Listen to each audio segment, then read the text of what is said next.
Shalom jemaat Tuhan, dimanapun Anda berada.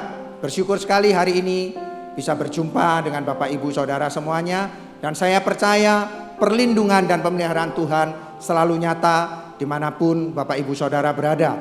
Dan bersyukur sekali bisa hari ini bersama-sama beribadah dengan jemaat yang dikasihi Tuhan.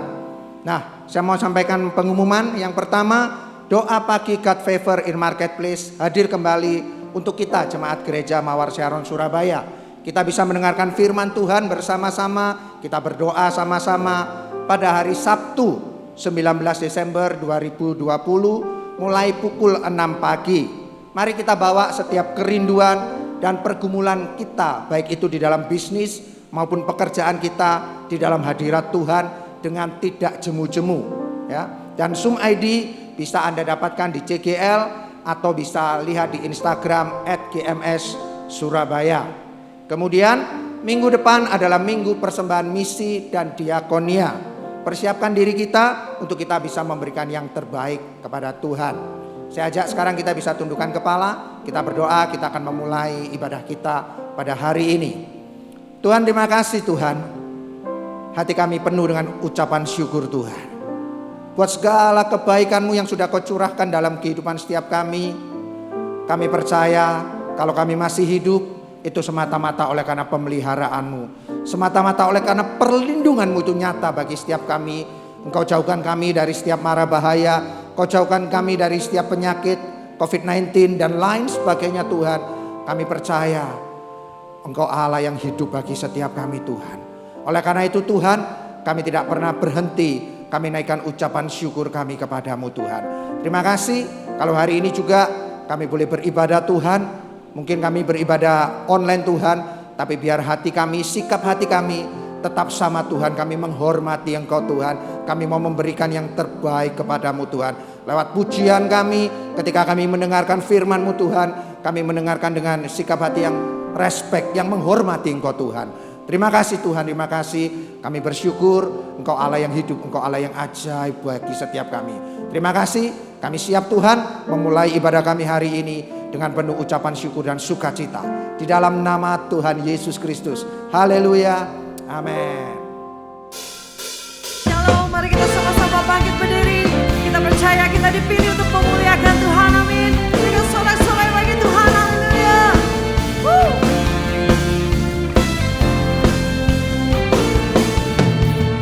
Kita dipilih dan dikuduskan untuk memberitakan perbuatannya.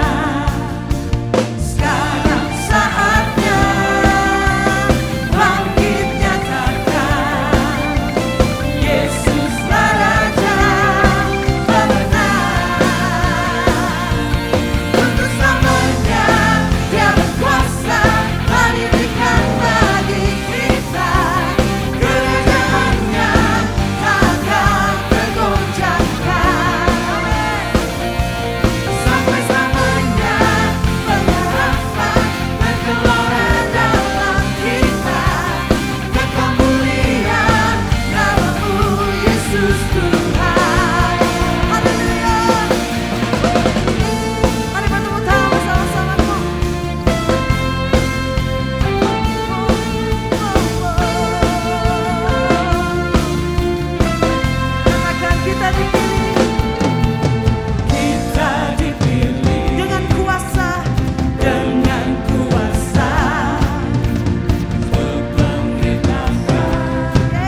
Mari jemaat persilakan duduk kembali untuk menyembah Tuhan bersama-sama menghampiri tata Allah yang Maha Kudus.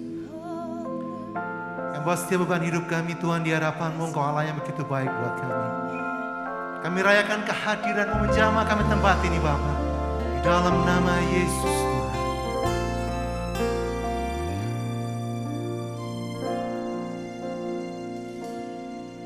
Tingginya langit dari bumi, demikian tingginya jalan-Mu.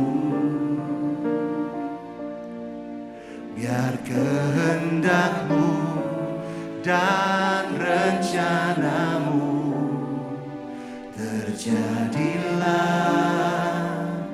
di hidupku.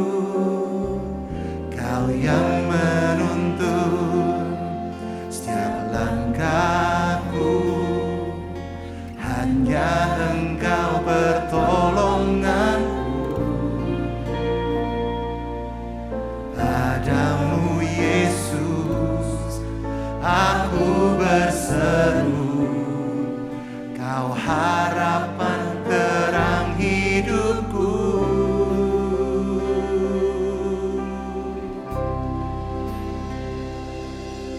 Meski malamku panjang, gelap dan tak berbintang, ku tahu Tuhan Kau memelukku.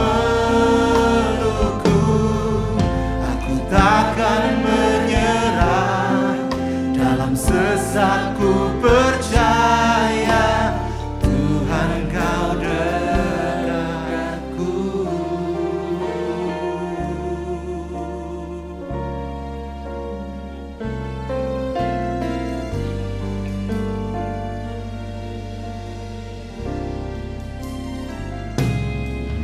Tingginya langit dari bumi,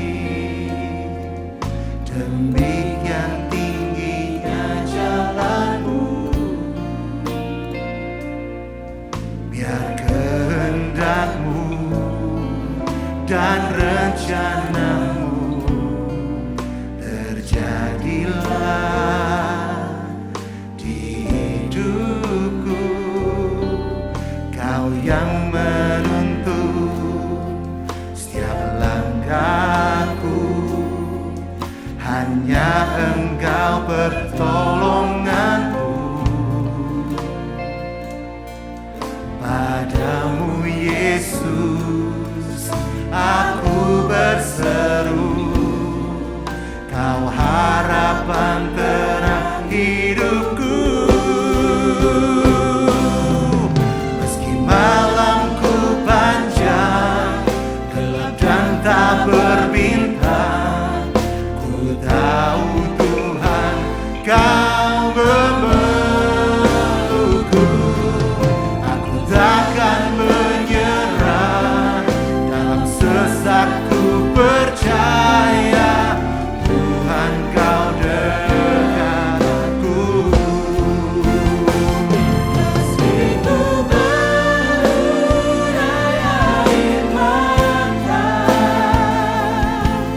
ku tahu Kau setia.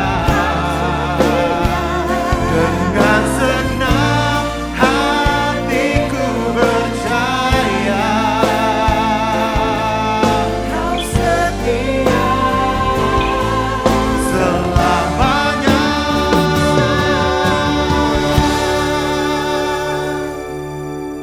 Meski malamku panjang, gelap dan tak berbintang, ku tahu Tuhan Kau memelukku. Aku takkan menyerah, dalam sesatku percaya Tuhan Kau dekatku. Meski malamku panjang, gelap dan tak berbintang, ku tahu Tuhan Kau memelukku. Aku takkan menyerah, dalam sesat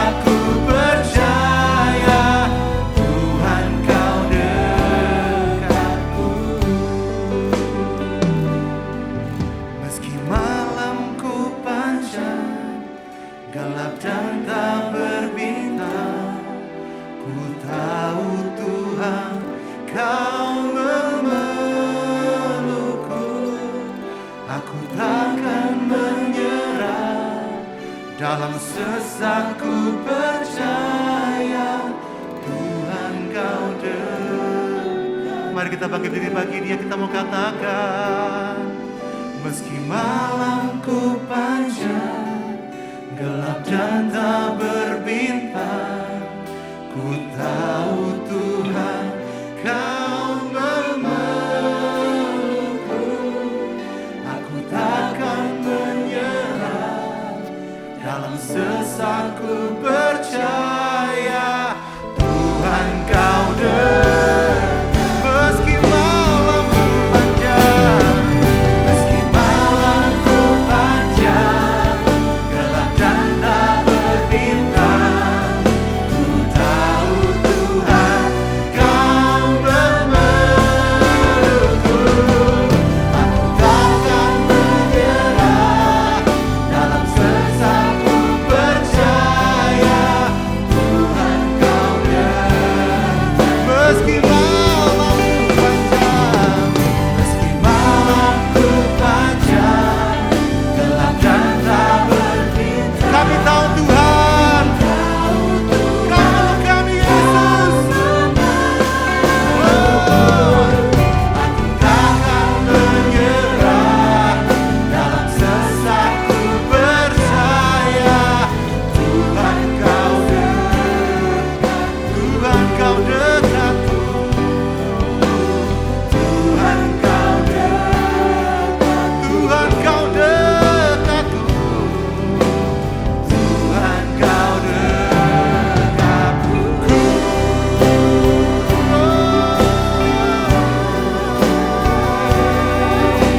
Sungguh hati kami percaya kau dekat bagi kami di dalam kesesakan, di dalam kesusahan, di dalam tekanan. Kami percaya ada hadirat-Mu, ada kuasa-Mu yang membangkitkan kami, Yesus Tuhan. Tingginya langit dari bumi, sedemikian tingginya kasih dan kerajaan-Mu bagi kami. Yesus, Yesus, kami percaya, kami percaya, kami percaya.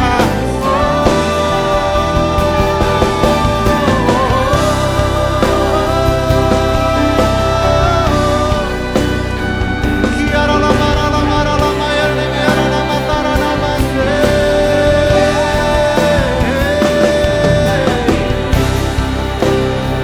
Meski malam kami panjang, gelap dan tak berbintang, tangan-Mu tak kurang panjang menolong kami, memeluk kami. Haleluya.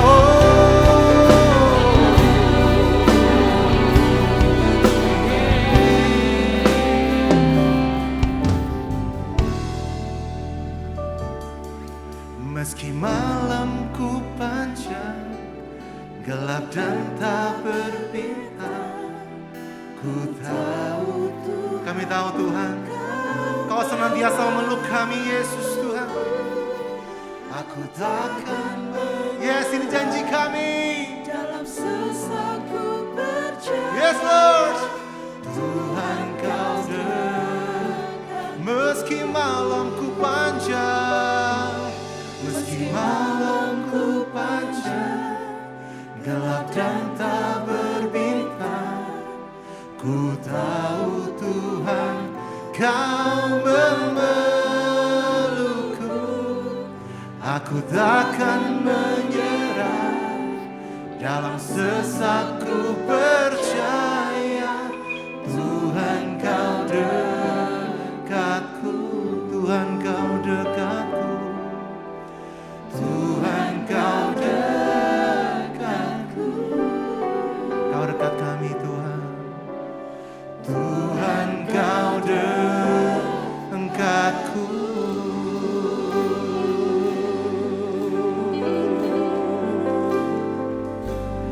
Even if the mountains tremble, even if the storms comes my way, even in the darkest night, you never let me go. Come on, on, church, say it loud. Jesus, you're my rock and anchor. You're the one who fights my battle. Even in the darkest night, you never let me go. Even if the mountains tremble, even if the storms comes my way, Lord. Even in the darkest night, you never let me go. Jesus, you're my rock and anchor, Lord. Come on, church. Even in the darkest night, say it, hallelujah.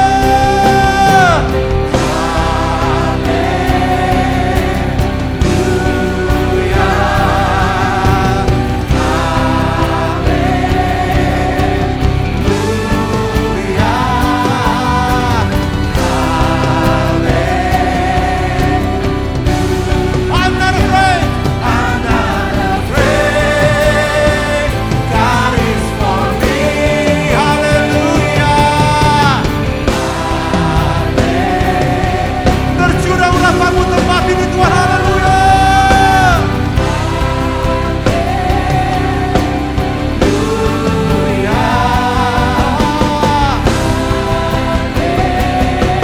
I'm not afraid. God is for me. God is for me.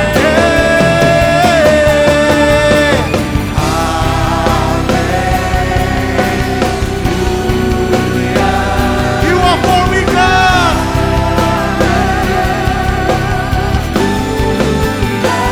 Worship you.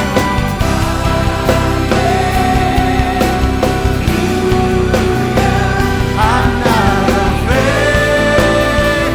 God is for me. Even if the mountains tremble, even if the storms come my way, even in the darkest night, you never let me go. That's your promise, God. Jesus, you're my rock and anchor. You're the one who fights my battle. Even in the darkest night, you never let me go. Hallelujah.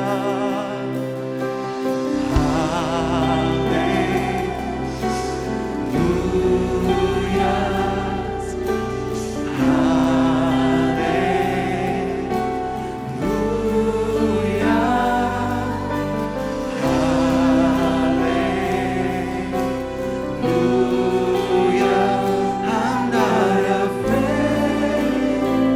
God is for me.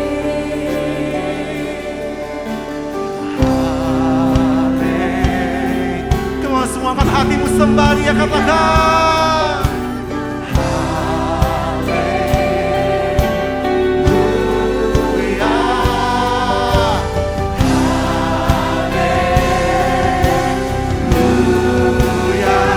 I'm not afraid. God is for me. Even if the mountains tremble, even if the storms come my way, even in the darkest night, you never let me go. You never let me go. Jesus, you're my rock and anchor. You're the one who fights my battle. Even in the darkest night, you never let me go. Even if the mountains tremble, even if the storms come my way, even in the darkest night, you never let me go. Jesus, you're my rock and anchor. You're the one who fights my battle. You're the one who fights my battle, Lord.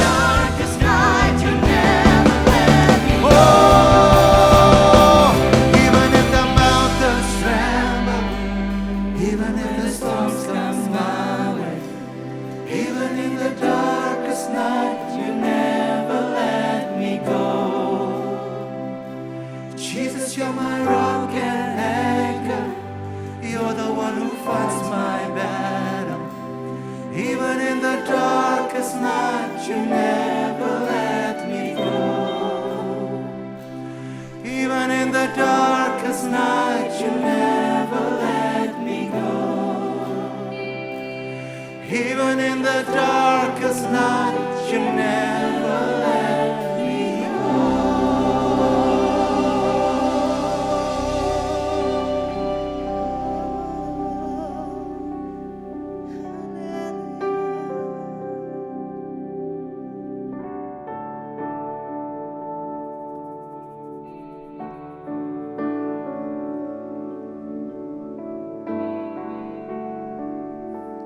Tuhan Yesus, terimalah rasa hormat, syukur, terima kasih kepada Engkau yang sudah berkarya sepanjang tahun ini. Terima kasih untuk kebaikan, kemurahan yang menyatakan kepada kami, pengampunan yang luar biasa. Ampuni kalau selama ini kami sering mengkhianati Engkau, kami sering membuat Engkau menderita dengan perbuatan kami. Biarlah kami tidak mau bebal lagi, kami mau sadar, kami mau bertobat, kami mau hidup dalam kebenaran. Ubahkan kami Tuhan, sebelum masa tahun 2021, kami mau sungguh-sungguh hidup taat kepada kehendak-Mu dan hidup menyenangkan dan memuliakan Engkau. Sebentar ada suruh kehormat kami, kesempatan kami bersekutu dengan tubuh dan darah-Mu. Kuduskan hati pikiran kami, kuduskan setiap hati pikiran kami, roti dan anggur, hamba-Mu yang akan perjamuan kudus ini beracara Tuhan. Apapun pesan-pesan yang Kau sampaikan, boleh menginspirasi kami untuk kami lebih sungguh di waktu yang datang. Kuduskan ruangan ini. Di dalam nama Tuhan Yesus kami berdoa dan mengucap syukur. Haleluya. Amin. Silakan duduk. Siapkan dirimu. Koreksi diri supaya Tuhan akan memulihkan jalan hidupmu menjadi baru.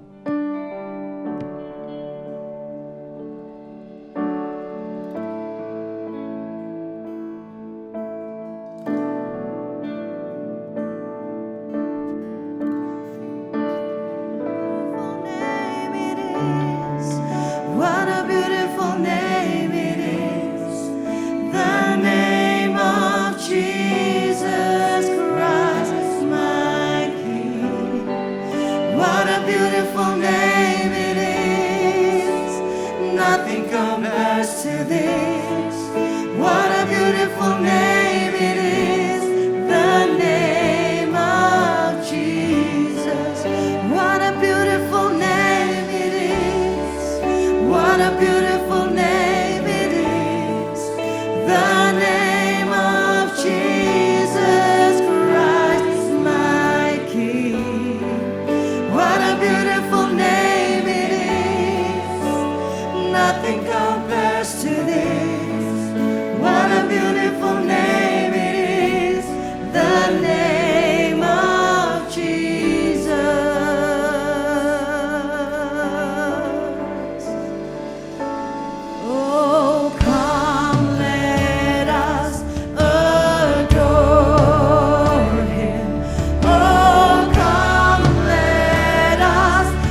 Semua tetap ambil sikap bersaat teduh.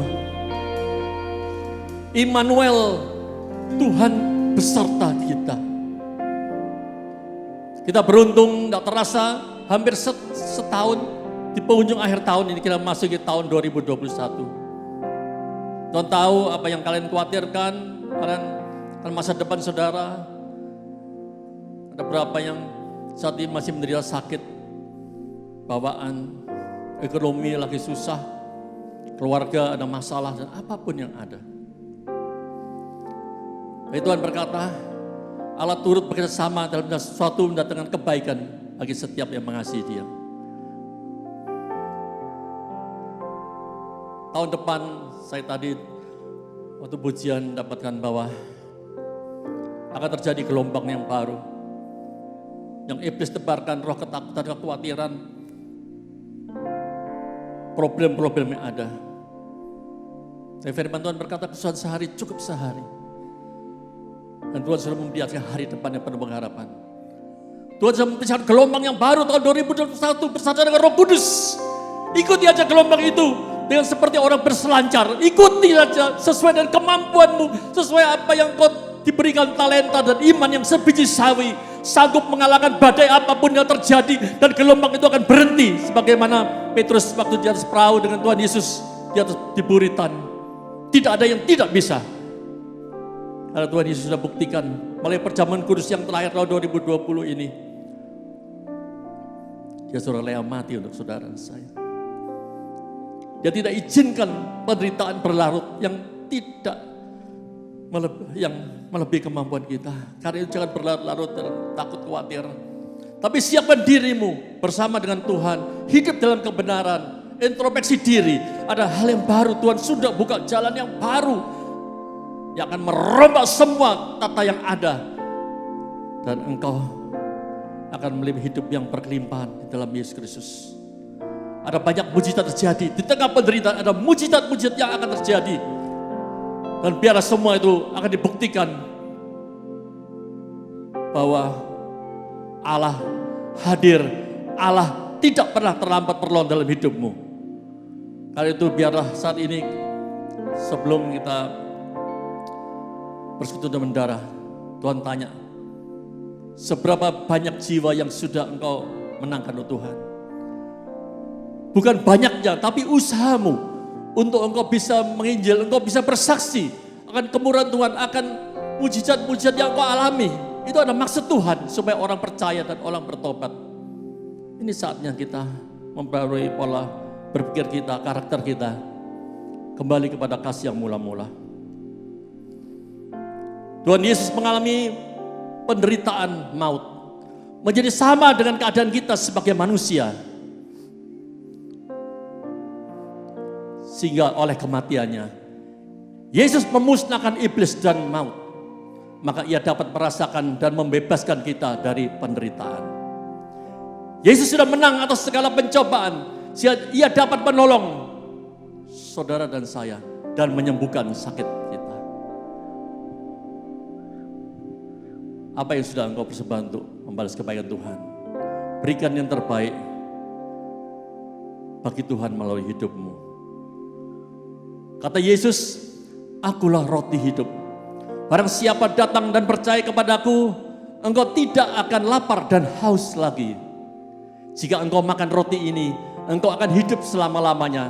Dan roti yang kuberikan ialah benar-benar dagingku yang akan kuberikan untuk hidupmu di dunia. Sesungguhnya, jika engkau tidak makan dagingku dan minum darahku, engkau tidak mempunyai hidup di dalam dirimu. Barang siapa makan dagingku dan minum darahku, engkau tinggal di dalam aku dan aku di dalam engkau, engkau pasti akan menghasilkan buah yang baik. Karena itu hendaklah engkau percaya kepada Yesus yang telah diutus Allah. Di luar Tuhan Yesus, engkau tidak dapat berbuat apa-apa. Jika engkau menuruti perintahku, engkau akan tinggal dalam kasihku, supaya sukacitaku ada di dalam engkau dan sukacitamu menjadi penuh. Karena itu percaya saja. Hari lepas hari tetaplah berdoa, khususnya sebelum akhir tahun ini.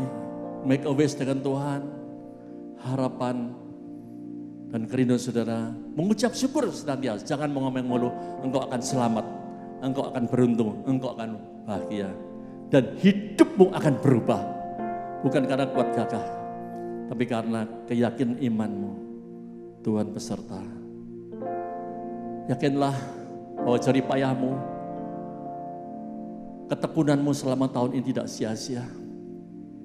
Tuhan sudah memperhitungkan satu persatu setiap pengorbananmu. Dan ada upah besar yang menanti. Tidak hanya di bumi tapi di surga. Itu untungnya kita punya Yesus yang tetap berkuasa. Yesus tetap percaya dalam hidupmu. Karena itu dia sudah mempersiapkan tahun 2021. Tetap semangat, tetap berusaha, tetap setia, tetap tekun. Allah akan melakukan mujizat demi mujizat yang di luar pengetahuan, di luar kemampuanmu. Yesus membuat segala sesuatu indah pada waktunya. Haleluya. Dia Allah yang luar biasa. Jangan engkau menyintai diri sendiri. Jangan engkau mengasihi diri sendiri. Cintai Yesus dengan segenap hati yang utama. Dan cintalah sesama manusia seperti dirimu sendiri. Mari kita bawa dalam doa. Kita semua berdoa.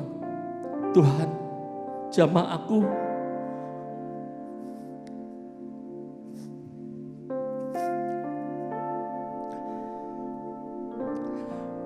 untuk aku bisa tetap semangat dan hidup berkenan.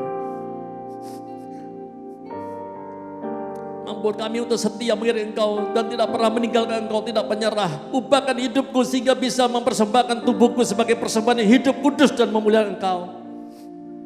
Pakailah aku dan keluargaku agar kami secara sukacita memenuhi hatiku selalu.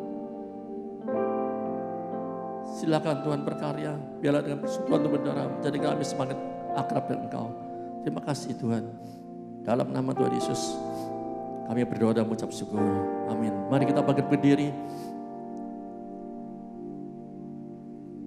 Kita angkat roti yang satu ini.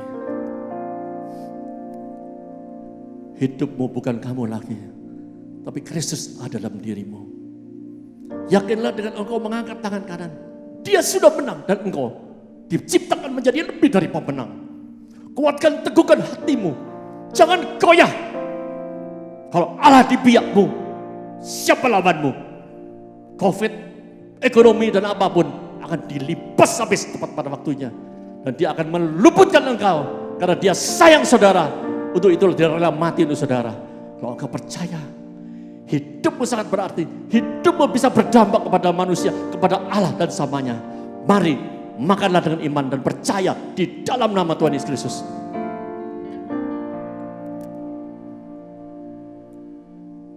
Ucapkan terima kasih. Angkat gelas yang berisi anggur ini. Dan tangan kanan, tangan kirimu dadamu. Yakinlah damai dan sukacita Natal ada di hatimu. Akan melindas kebencian, kepahitan, kemunafikan, kepalsuan. Karena ada saatnya ratapan akan diganti dengan tarian kemenangan, sukacita yang tidak bisa dibeli oleh uang. Raih itu, raih damai sejahtera sukacita. Tapi itu bukan hanya engkau nikmati sendiri, tapi bagikan kepada sesama yang membutuhkan cinta kasih. Kalau percaya, engkau sudah diampuni dosamu. Engkau sudah dibebaskan. Bebaskan keluargamu, bebaskan sahabatmu yang masih tertawan oleh dosa. Perzinahan, dosa narkoba, dosa apapun. Untuk mereka menerima Tuhan Yesus Tuhan. Kalau engkau mau, engkau bisa mampu dipakai Tuhan untuk memenangkan jiwa-jiwa. Berdamai dengan semua orang. Mari minumlah dengan iman dalam nama Tuhan Yesus Kristus. Mari kita doa sekali lagi. Terima kasih Tuhan untuk fellowship yang indah pada hari ini. Biarlah kami boleh selalu menikmati di mana kami berada bersama dengan Engkau. Di dalam nama Tuhan Yesus kami berdoa dan mengucap syukur. Haleluya. Amin. Silakan duduk.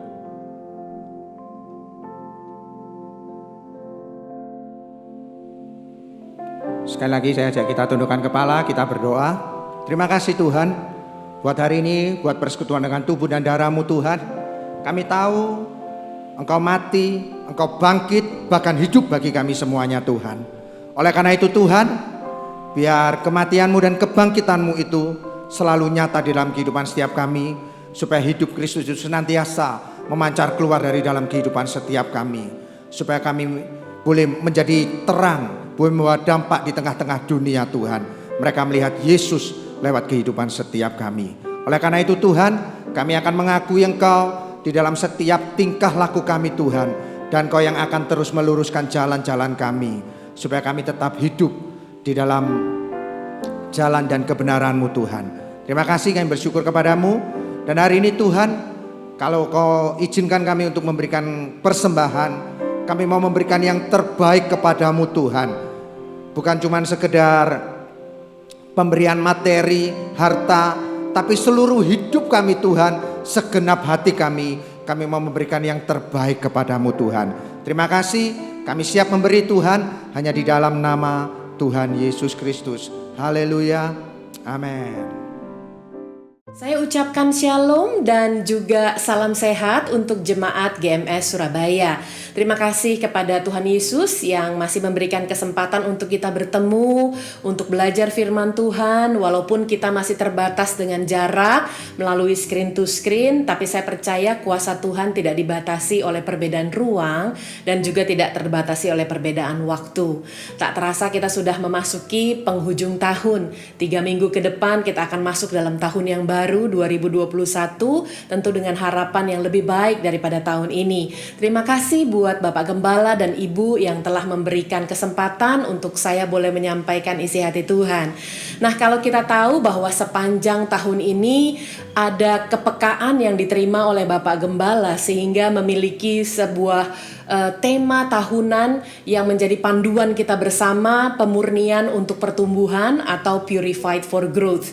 Ini sebetulnya adalah sebuah tema yang begitu bagus, begitu dalam, tapi kita sekarang menyadari bahwa inilah yang dibutuhkan di masa-masa prihatin pandemi ini. Justru di saat inilah kita diberikan kesempatan untuk berbenah diri, untuk introspeksi diri, di mana kita semua sedang bekerja dari rumah, belajar dari rumah, bahkan beribadah dari rumah dengan church online ini. Disinilah tempat kita mengalami pemurnian supaya kita tetap bisa bertumbuh untuk hormat kemuliaan nama Tuhan. Nah, saya telah menyiapkan grafik untuk bagaimana bentuk 2020 yang ditarik oleh seseorang terasa begitu berat, luar biasa, tapi tak terasa juga begitu cepat. Di dalam 2020 ini, seingat saya terakhir saya ke Surabaya adalah di bulan Februari. Pada saat itu saya sempat menyampaikan tentang Purified in Heart. Dan hari ini sampai di penghujung tahun menyampaikan tentang Growth in Impact. Nah, Bapak Ibu, kalau kita perhatikan waktu begitu cepat berlalu, di mana 9 bulannya kita ada dalam sebagian besar karantina mandiri karena musim pandemi ini. Tetapi kalau kita lihat di dalam satu tema besar, Purified for Growth, sebelah kiri itu setengah semester sudah dipakai untuk membahas segala sesuatu yang berhubungan dengan purified atau pemurnian. Dan setengah semester berikutnya sampai dengan akhir Desember ini kita membahas tentang bagian growth-nya atau pertumbuhan. Bapak Ibu, mari kita sama-sama berhati-hati pada saat kita membahas bagian dari growth atau pertumbuhan. Dengar dengan baik bahwa yang namanya pertumbuhan, segala sesuatu yang bertumbuh itu belum tentu berbuah. Dan segala sesuatu yang berbuah, saya jamin sudah pasti bertumbuh. Oleh sebab itu, saya bukakan dalam sebuah quote. Kenapa saya bikin quote? Supaya kita belajarnya dalam waktu yang cepat. Dengan keterbatasan waktu kita bisa belajar secara maksimal. Jadi saya tuliskan bahwa segala sesuatu yang bertumbuh itu pasti berubah. Namun yang bertumbuh belum tentu berbuah. Akan tetapi yang berbuah sudah pasti bertumbuh. Makanya saya tuliskan berubahlah untuk berbuah. Jadi kalau kita bicara tentang growth in impact, pertumbuhan di dalam dampak adalah pertumbuhan yang menghasilkan buah. Karena kalau kita menghasilkan buah bukan cuma tumbuh saja, kita pasti akan menyenangkan Bapa di surga. Dan itu tertulis di dalam Yohanes 15 ayatnya yang ke-8. Kita baca sama-sama walaupun saya tidak dengar suara Anda, tetapi iman timbul dari pendengaran akan firman Tuhan. Kita baca ya. Dalam hal inilah Bapakku dipermuliakan, yaitu jika kamu berbuah banyak, dan dengan demikian kamu adalah murid-muridku. Jadi hari ini dengan tema besarnya Growth in Impact, kita mau sama-sama belajar dengan satu judul yang sudah saya persiapkan dari kata impact itu sendiri. Judulnya adalah I am proact. Saya ulangi ya, I am proact. Artinya saya berpihak kepada tindakan, bukan sekedar mendengar, bukan sekedar membaca, bukan sekedar mencatatnya, tapi I am proact. Saya lebih ke arah tindakan. Mengapa? Karena firman Tuhan di dalam Yakobus 1 ayatnya yang ke-22 itu betul-betul menjelaskan kepada kita jangan sampai kita tuh terkena tipu. Bapak Ibu, Anda tahu hari-hari ini kita harus waspada penipuan, betul? Kita nggak suka ditipu, tapi kalau kita tidak melakukan, kita itu senangnya menipu diri kita sendiri. Kalau Anda lihat pada slide yang ditayangkan, apa yang sudah kita pelajari sepanjang setengah semester 2020 itu banyak sekali. Ada 3 tema besar yang dipelajari dari sisi purified, dan ada 3 tema besar yang dipelajari di semester kedua dari sisi growth. Nah, apa yang sudah kita pelajari, saya sangat percaya catatan Anda banyak. Saya sangat percaya Anda tahu banyak, tetapi bukan apa yang kita tahu, melainkan apa yang kita lakukan dari yang kita tahu. Saya juga percaya catatan Anda banyak, catatan saya juga banyak kok, terutama 9 bulan terakhir ini, sampai 2 buku. Tapi bukan apa yang kita catat, melainkan apa yang kita lakukan dari apa yang kita catat. Kita baca firman Tuhan ya dalam Yakobus 1 ayatnya yang ke-22. Saya berikan panah, I am proact, itu ada ayatnya. Tetapi hendaklah kamu menjadi pelaku firman dan bukan hanya pendengar saja. Sebab jika tidak demikian kamu menipu diri sendiri. Jadi bergerak dari sisi knowing atau sekedar tahu kepada sisi doing atau melakukan. Nah, pada saat kita mau belajar tentang proact ini sendiri, proact itu sebetulnya dibagi dari 3 konsep dasar berpikir. Proact itu artinya setuju atas sesuatu. Makanya lawan katanya kontra. Pernah dengar ya? Pro dan kontra. Jadi kalau kita bicara proact, kita bicara setuju atas sesuatu, fungsinya adalah untuk dipahami. Bapak Ibu, waktu kita paham, kita boleh nggak setuju. Tetapi kalau Anda setuju, saya percaya sebelum setuju harus paham dulu. Konsep pemikiran yang kedua, waktu berbicara pro adalah berbicara tentang segera melakukan. Konteksnya adalah proaktif, bukan reaktif. Proaktif adalah orang yang segera melakukan. Maka di dalam konsep berpikir pertama adalah untuk dipahami, konsep berpikir kedua adalah untuk dimulai. Lalu kemudian konsep berpikir ketiga adalah pada saat ada kata pro, itu juga berbicara tentang profesional. Bicara profesional itu kan selalu konteksnya dikaitkan dengan profesi, selalu dikaitkan dengan kualitas, selalu juga dikaitkan dengan keahlian ya Bapak Ibu. Jadi waktu bicara pro, selain untuk dipahami, juga untuk dimulai, dan yang ketiga adalah untuk dibekali. Dengan demikian kita akan membekali diri dalam menit-menit ke depan untuk kita belajar I am proact ini dengan abbreviations atau singkatan dari impact. Kita mulai dari yang pertama.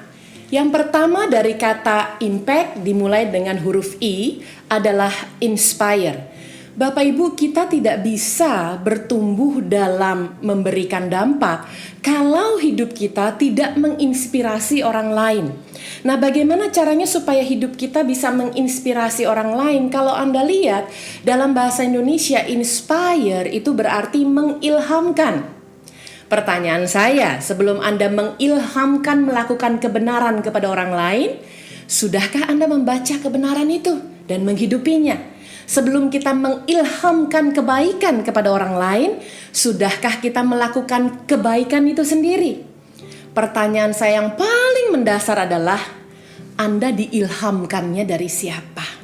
Maka kita membaca di dalam 2 Timotius 3 ayatnya yang ke-18, firman Tuhan berbunyi demikian. Segala tulisan yang diilhamkan Allah memang bermanfaat untuk yang pertama mengajar, kedua untuk menyatakan kesalahan, ketiga untuk memperbaiki kelakuan, dan yang keempat untuk mendidik orang di dalam kebenaran. Jadi waktu Anda mengilhamkan kepada orang lain, Anda harus tahu dasar Anda secara pribadi diilhamkan oleh siapa. Dalam 2 Timotius 3 ayat 16 adalah kita diilhamkan oleh Allah melalui tulisan di dalam Alkitab kita. Jadi waktu Anda membaca Alkitab, pastikan Bible is the mirror, not a window. Kalau kita melihat Alkitab kita sebagai cermin, pada saat kita melihatnya, saya percaya orang yang bercermin akan memperbaiki diri. Tetapi kalau kita menggunakan Alkitab kita sebagai jendela, saya percaya waktu Anda membaca Alkitab, Anda akan mulai melihat yang di luar. Apa yang harus diperbaiki orang lain, dan apa yang harus diperbaiki di keadaan luar. Tetapi Alkitab tidak mengajarkan itu. Justru di saat kita semua sedang di rumah saja dan berbenah diri, wajib bagi kita untuk introspeksi. Melihat kepada diri kita sendiri apa yang masih harus diperbaiki di dalam hidup. Seperti apa yang tertulis di dalam Yakobus 1 ayatnya yang ke-23 sampai dengan 25. Sama-sama kita baca ya. Sebab jika seorang hanya mendengar firman saja dan tidak melakukannya, ia adalah seumpama seorang yang sedang mengamat-amati mukanya yang sebenarnya di depan cermin. Baru saja ia memandang dirinya, ia sudah pergi atau ia segera lupa bagaimana rupanya. Tetapi barang siapa meneliti hukum yang sempurna, yaitu hukum yang memerdekakan orang, dan ia bertekun di dalamnya, jadi bukan hanya mendengar untuk melupakannya, tetapi sungguh-sungguh melakukannya, ia akan berbahagia oleh perbuatannya. Saya ulangi ya, ia akan berbahagia oleh perbuatannya. I am pro-act. Ia tidak akan berbahagia oleh catatannya. Ia tidak akan berbahagia oleh apa yang telah dia dengar. Ia berbahagia oleh perbuatannya. I am pro-act. Kalau Bapak Ibu lihat di dalam kata inspire di ayat 25, itu ada stepnya. Kalau Anda mau menginspirasi orang lain dengan kebenaran firman Tuhan, tolong lakukan 3 step ini. Yang pertama adalah yuk meneliti hukum yang sempurna.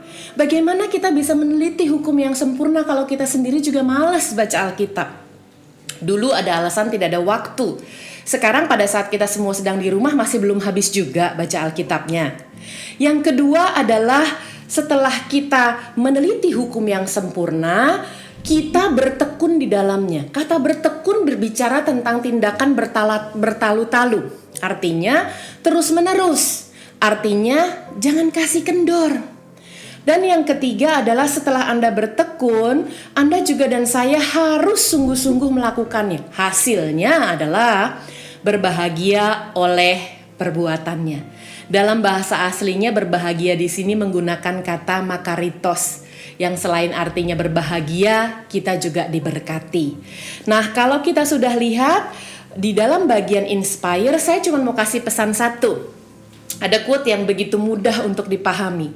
Segeralah menginspirasi sebelum Anda dan saya kadaluarsa. Inspire before we expire. Ada masanya kita sudah tidak dapat lagi menjadi berkat bagi orang lain karena umur kita ada batasnya. Pada saat kita masih bernafas, pada saat kita masih diberikan kesempatan, inspire before we expire. Nah, yang kedua adalah di bagian impact, pada bagian M-nya adalah momentum. Bapak Ibu, kalau mau bicara tentang kita memberikan dampak itu erat sekali hubungannya dengan momentum. Dan kenapa momentum ini menjadi penting dalam bahasa Indonesianya adalah saat yang tepat. Bagi saya justru sekarang adalah saat yang tepat. Mengapa? Karena semua orang tanpa terkecuali sedang dilanda yang namanya pandemic fatigue.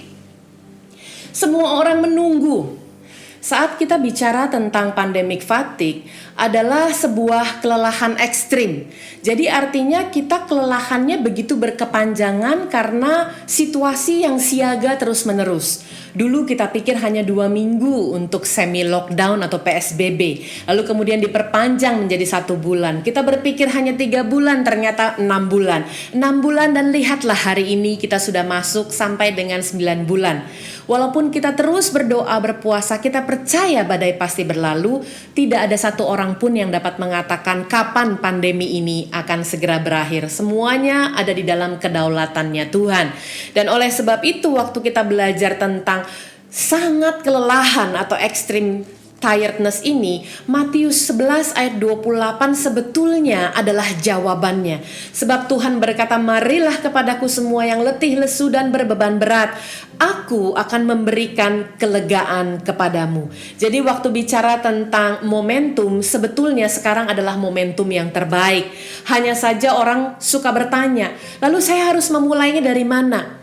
Saya suka dengan satu buah quote yang mengatakan, start where you are, use what you have, and do what you can. Nah, kita kebanyakan itu berpikir kita tidak bisa berdampak. Karena kita berpikir kita terlalu kecil. Bapak Ibu dengar dengan baik, nyamuk yang kecil saja bisa memberikan dampak yang besar. Kalau kita bicara impact, kita bicara dampak, bisa berdampak negatif, bisa juga berdampak positif. Tetapi Tuhan itu luar biasa. Dia selalu investasi terlebih dahulu untuk Anda dan saya, baru kita akan dipakai untuk hormat kemuliaan namanya melalui investasi yang sudah Tuhan tanamkan. By the way, Anda dan saya itu mahal harganya. Kita dibayar di atas kayu salib dengan karya salibnya. Kita baca sama-sama 2 Korintus 8 ayat yang ke-12 dengan keras. Sebab jika kamu rela untuk memberi, maka pemberianmu akan diterima. Amin. Kalau pemberianmu itu berdasarkan apa yang ada padamu, bukan berdasarkan apa yang tidak ada padamu. Jadi Bapak Ibu, kalau kita bertanya kepada diri kita, terus saya harus memulainya di mana dalam momentum ini? Mulailah dari apa yang ada padamu. Itulah sebabnya pertanyaan ini menjadi pertanyaan favorit Tuhan Yesus sebelum Tuhan Yesus melakukan mujizat. Selalu dia bertanya, apa yang ada padamu? Dan itu kita bisa baca di dalam 2 dari kisah di dalam Alkitab yang saya ambil sebagai referensi. Yang pertama adalah dalam perikop Yesus memberi makan 5.000 orang. Saya percaya ini bukan sekali Anda dengar, berkali-kali, bahkan mungkin sejak Anda sekolah minggu dulu. Yesus memberi makan 5.000 orang. Di ayatnya yang ke-17 kita tidak membaca satu perikop, itu ada di ayat 13 sampai dengan 20. Saya hanya mengambilnya di ayat 17. Waktu Tuhan tanya apa yang ada padamu, jawaban manusia itu selalu berkata begini. Jawab mereka yang ada pada kami di sini hanya, saya garis bawahi kata hanya. Kebiasaan kita adalah insecure. Kita nggak percaya kita sanggup, makanya menggunakan kata hanya. Yang ada pada kami di sini hanya, cuma ini. Hanya 5 roti dan 2 ikan. Bahkan di dalam perikop perkawinan di Kana, kalau Anda baca dalam Yohanes 2 ayat 1 sampai dengan 11, itu kita bicara tentang apa yang ada padamu, baru mujizatnya itu dilakukan. Yang ada saat itu adalah tempayan yang kosong karena anggurnya sudah habis. Karena nggak ada anggur, adanya air. Dan air yang diisi ke dalam tempayan yang kosong itu, mujizat terjadi dari apa yang ada padamu. Yang diberikan adalah anggur, dan bukan sekedar anggur biasa, tetapi yang diberikan adalah anggur yang terbaik. Demikian juga waktu Tuhan Yesus memakai Musa. Tuhan Yesus bertanya kepada Musa. Ini ada satu perikop Keluaran 4 ayat 1 sampai 17 dibaca ya nanti setelah ibadah ini. Di ayat 2 Tuhan berfirman kepadanya, apakah yang ada di tanganmu itu? Jawab Musa, tongkat. Anda tahu kisah tongkat Musa. Diangkat bisa membelah lautan. Pada saat tongkat itu ditaruh di bawah, dia berubah menjadi ular, dipegang lagi di salah satu ujungnya kembali menjadi tongkat. Saya mau katakan Musa adalah orang yang penuh dengan keraguan. Makanya pertanyaan Tuhan ke Musa, apa yang ada padamu? Oleh sebab itu kita harus yakin dan percaya pada saat kita sudah diinvestasikan banyak oleh Tuhan, maka Filipi 4 ayat 13 benar-benar akan digenapi dalam kehidupan kita. Bahwa segala perkara dapat kutanggung di dalam Dia yang memberi kekuatan kepadaku. Segala perkara loh ya Bapak Ibu, pandemi berarti termasuk. Kesulitan keuangan berarti termasuk. Yang namanya tekanan dalam kesehatan berarti termasuk. Karena disebutnya segala perkara dapat kutanggung di dalam Dia yang memberikan kekuatan kepadaku. Makanya waktu kita sanggup menginspirasi orang lain dengan momentum kairosnya Tuhan, itu hanya disebabkan karena kita punya power dari Tuhan. Maka bagian yang ketiga dari kata impact dari huruf P adalah power. Power bicara tentang kekuatan, power bicara tentang kuasa, power bicara tentang daya. Waktu bicara tentang kuasa, power itu sudah diberikan di dalam Kisah Rasul yang pertama ayatnya yang ke-8. Power berasal dari bahasa aslinya adalah dunamis yang artinya strength, power, ability for performing miracles. Anda dan saya sanggup melakukan mujizat-mujizat besar karena Tuhan sudah kasih kuasanya di dalam kita. Maaf, Anda dan saya sendiri tanpa kuasa Tuhan enggak bisa. Tetapi kita sudah diberikan kuasa itu. Kita baca sama-sama ya. Tetapi kamu akan menerima kuasa kalau Roh Kudus turun ke atas kamu. Dan kamu akan menjadi saksiku. Lihat ripple effect ya. Ini namanya dampak. Ini namanya impact. Mulainya dari yang kecil dulu. Kamu akan menjadi saksiku di Yerusalem dulu. Dan di seluruh Yudea, lebih besar lagi ya dampaknya. Dan Samaria, lebih besar lagi. Dan sampai ke ujung bumi. Jadi saya menemukan satu quote yang begitu luar biasa. Dikatakan bahwa orang Kristen yang mengabaikan Roh Kudus adalah seperti lampu yang tidak tercolok pada saklar listrik. Jadi hanya status KTP-nya saja Kristen, tapi fungsinya nggak ada pada saat dia nggak punya power, dia nggak punya Roh Kudus untuk performing miracles. Oleh sebab itu waktu bicara tentang daya, saya menganalogikan dengan mudah supaya pembelajaran kita bisa maksimal. Saat-saat kita harus bekerja dari rumah, beribadah dari rumah, dan belajar dari rumah, yang dipastikan listrik nggak mati, betul? Yang kedua, kita memastikan daya di rumah kita itu cukup. Bahkan ada beberapa orang yang menambah daya di rumahnya. Mengapa? Karena biasanya siang semua mati lampunya, AC-nya mati karena bekerjanya di kantor. Tapi sekarang semua pekerjaan dipindahkan ke rumah, AC-nya nyala hampir 24 jam. Lampunya nyala terus, apalagi kalau ada rekaman di rumah, lampunya nyalanya terang benderang. Nah, saya mau katakan Anda bisa punya daya di mana Anda menyalahkan misalnya televisinya jumlahnya dinyalahkan semua, AC-nya dinyalahkan semua, gadgetnya nyala semua, perlengkapan untuk rumah tangga nyala semua. It's okay, bisa dinyalain semua asal dayanya cukup. Pertanyaan saya adalah berapa besar daya kita? Kalau kita menggunakan kekuatan kita sendiri, kita sangat terbatas. Dan satu ketika kita akan mengalami pandemic fatigue. Tetapi kalau kita berserah dan kita percaya ada Roh Kudus yang memberikan kita power itu, kita tidak akan segera lelah. Dan itu tertulis dalam Yesaya 40 ayatnya yang ke-29. Dia memberi kekuatan kepada yang lelah dan menambah semangat. Adding on ya, menambah semangat kepada yang tiada berdaya. Kalau semangat kita sudah ditambahkan, saya percaya hidup kita akan naik dan tidak turun. Saya percaya hidup kita akan jadi kepala dan bukan ekor. Kenapa? Ditambahkannya bukan dengan kekuatan manusia. Ditambahkannya dengan power dari Tuhan. Maka altitude atau ketinggian menjadi bagian anak-anak Tuhan. Dalam impact bagian A-nya adalah altitude. Altitude berbicara tentang ketinggian. Nah, Bapak Ibu, coba kita lihat di tahun 2020 ini di mana kita mengalami masa prihatin pandemi. Kalau saya berikan Anda dua pilihan. Bagi Anda tahun 2020 ini pemurnian untuk pertumbuhan. Buat Anda apakah ini adalah the best of times? Atau justru buat Anda ini adalah the worst of times? Apakah ini waktu terbaik yang Anda pernah miliki? Atau justru rasanya ini waktu yang terburuk? Jawab salah satu Bapak Ibu. Tidak boleh jawab dua-duanya, apalagi abstain. Saya memilih bagian yang B. Buat saya pribadi, rasanya ini adalah the worst of times. Mengapa? Karena saya belum pernah mengalami pandemi sebelumnya. Pandemi siklusnya ratusan tahun. Dan saya belum pernah mengalami hal yang betul-betul beyond my control sekarang. Sampai kapanpun saya belum tahu. Saya yakin, saya percaya, saya doa, saya puasa. Tapi tidak ada satu orang pun expert dalam bidang ini karena ini adalah COVID-19, sesuatu yang baru. Bapak Ibu, tetapi yang perlu kita ketahui, some of life best lessons are learned at the worst time.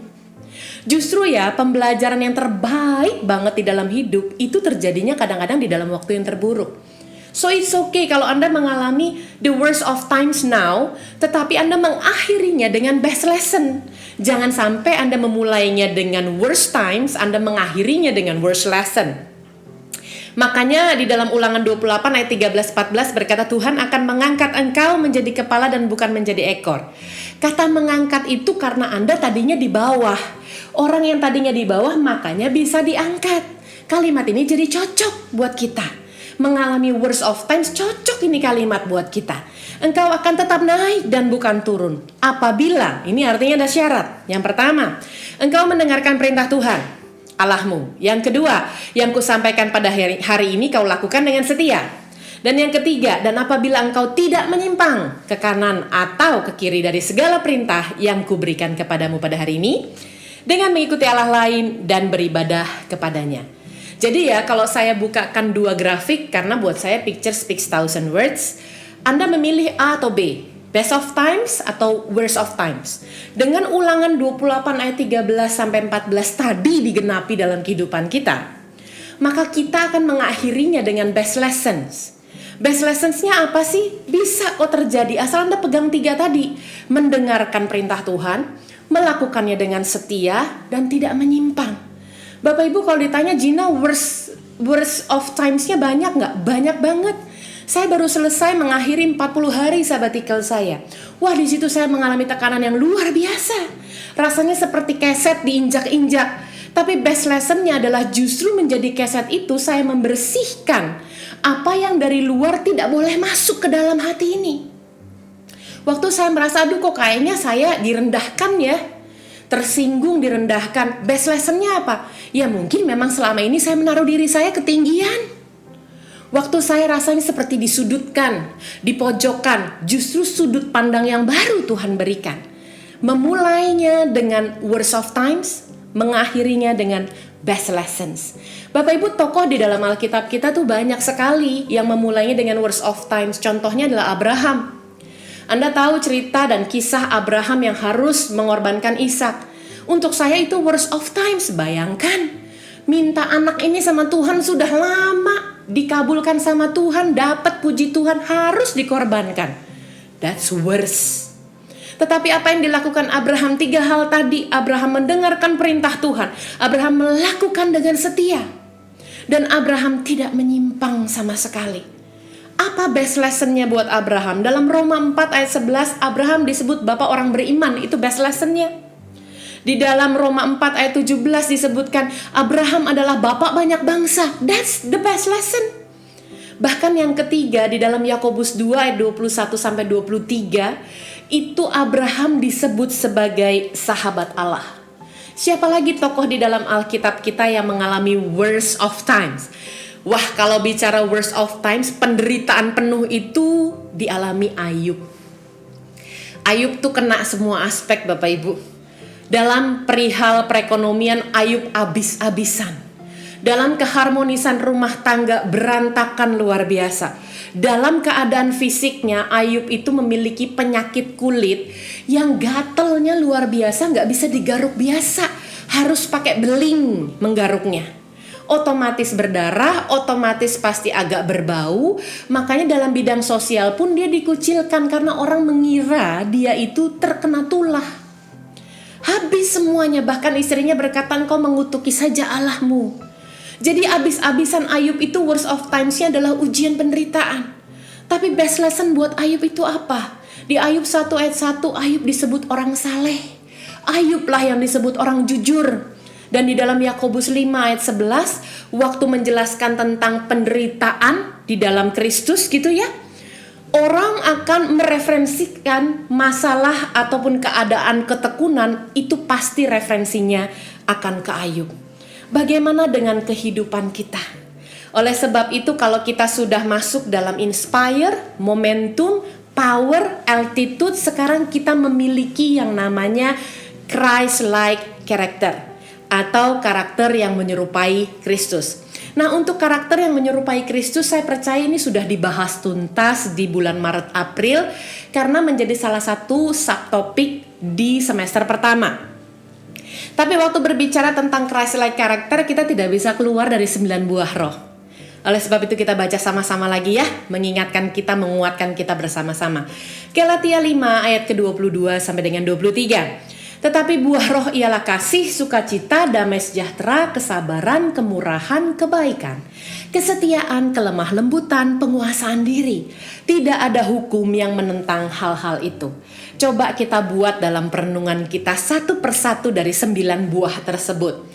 Pertanyaannya adalah apakah selama 9 bulan masa pandemi ini kita telah menjadi pribadi yang lebih baik, memiliki kasih Kristus yang nyata, atau lebih banyak ngambeknya, lebih lemah lembut atau lebih cepat tersinggung, lebih murah hati atau lebih hitung-hitungan. Oleh sebab itu kita bertanya kepada diri kita sendiri, karena kita pegang janji Tuhan Bapak Ibu. Roma 8 ayat 28 itu berlaku untuk segala situasi. Kita tahu sekarang bahwa Allah turut bekerja dalam segala sesuatu, ya pandemi termasuk dong, untuk mendatangkan kebaikan. Pertanyaan saya, 9 bulan kita jadi orang lebih baik gak? Kalau enggak, ayat ini jadi enggak berlaku dalam kehidupan kita. Bagi mereka yang mengasihi Dia, yaitu mereka yang terpanggil sesuai dengan rencana Allah. Kalau kita sudah memiliki Christ-like character tersebut, saya sangat percaya transformasi akan terjadi dalam kehidupan kita. Sebagai bagian yang terakhir dari kata impact. Transformasi itu sama seperti menjatuhkan batu di atas air. Akan terjadi gelombang riak sebagai dampaknya atau sebagai impactnya. Begitu batunya masuk ke dalam, kalau Anda lihat dalam animasi yang saya sertakan, mulailah terbuka lingkaran pertama. Masih ingat tadi? Yerusalem, Yudea, Samaria, sampai ke ujung bumi. Ini bicara dampak. Jadi waktu kita itu betul-betul mengalami pemurnian di masa sulit ini untuk pertumbuhan kita itu berbuah. Dan waktu kita berbuah, automatically kita memberikan dampak. Nah, transformasi sendiri punya arti perubahan yang berkualitas, yang harus dimulai dari dalam. Artinya dimulai dari dalam, Anda pergunakan Alkitab ini sebagai cermin, bukan sebagai jendela. Your Bible is your mirror, not a window. Anda beresin diri Anda dulu sendiri. Karena kalau Anda sudah selesai dengan diri Anda sendiri, saya percaya Anda akan menginspirasi banyak orang. Nah, lalu kemudian setelah kita beres dari dalam, maka dia akan berdampak. Impact-nya akan ada keluar. Dengan demikian, I am proact selesai. Dan kita sudah mengakhiri dalam 3 minggu lagi. Menutup tahun 2020 kita tentu harus dengan ucapan syukur. Even though Anda menjawab is the best of times atau the worst of times, yang penting kita memperoleh best lessons. Dan saya percaya lewat 9 bulan masa pandemi di tahun 2020 yang kita rasakan bersama-sama, itu semua akan mendatangkan kebaikan. Kita sudah memahami di bagian konsep berpikir pertama dari proact. Kita juga sudah memulai, karena kita nggak bisa kalau baca firman jadi denger aja tanpa melakukan, kita menipu diri kita sendiri. Dan yang ketiga, kita sudah dibekali dengan impact tadi, sehingga bekal ini kita bawa untuk 3 minggu ke depan, masuk di 2021 dengan hati yang mengucap syukur, dengan harapan yang baru, dengan doa yang bertalu-talu, tetap tekun dan tetap melayani Tuhan. Tuhan Yesus memberkati. Kita tundukkan kepala dan berdoa. Bapa dalam surga, hamba selesai. Terima kasih buat waktu yang Tuhan berikan untuk kami boleh belajar Tuhan hari ini. Bukan hanya kami memahami, kami janji kami mau memulainya Tuhan. Dan kami juga mau untuk membekali diri supaya kami siap masuk 2021 yang kami yakin, imani dan percaya akan jauh lebih baik daripada 2020.